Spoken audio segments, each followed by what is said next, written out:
I played and reviewed Pac-Man over the span of 21 days, and I mainly played the arcade port on the Namco Museum Arcade Pack for Nintendo Switch. It's a pretty solid port and it emulates the original arcade perfectly thanks to the Master Game Emulation development team M2.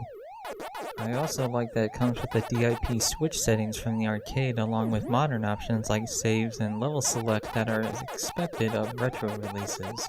I'm gonna go off on a tangent to talk about nitpicks that I have with how it handles the 256 bug.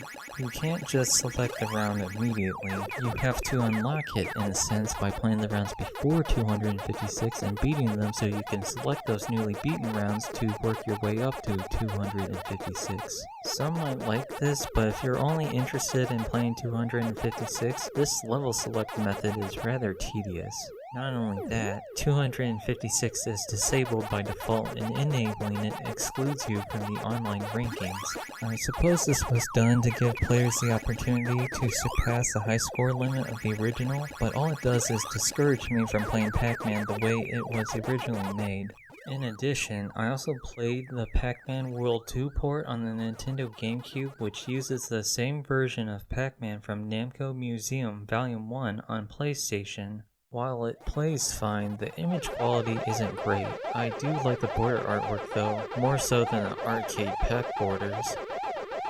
There's also an error where Blinky's eyes are red. It kind of makes him a bit more intimidating, so I guess it's an unintentional positive. Plus, the audio is mediocre in a way where it sounds like it has been put through some distortion filter. I had also briefly played the emulated version of Pac-Man on Pac-Man and Galaga Dimensions on 3DS along with the NES version on the Namco Collection on Nintendo Switch. Both of them have been executed pretty well. The 3DS emulation comes with a good variety of display options such as playing the game on an arcade cabinet or a cocktail table, and it has also been given the 3D treatment which surprisingly looks great.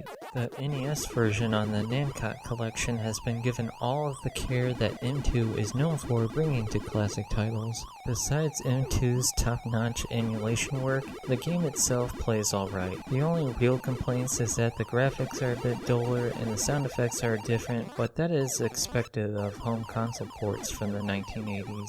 Pac-Man is a game that stood the test of time in most of its fronts. It was a video game epic in disguise that reshaped the industry around it. The AI can be taken advantage of, but it's only a small fault that doesn't hurt the core of what makes Pac-Man so great. With all the mechanics and conditions at work, the game provides you plenty of options to approach it, but ultimately, these strategies aren't a requirement of the player. This is what made it fun back then, and is what makes it so easy to go back to, even here in the present.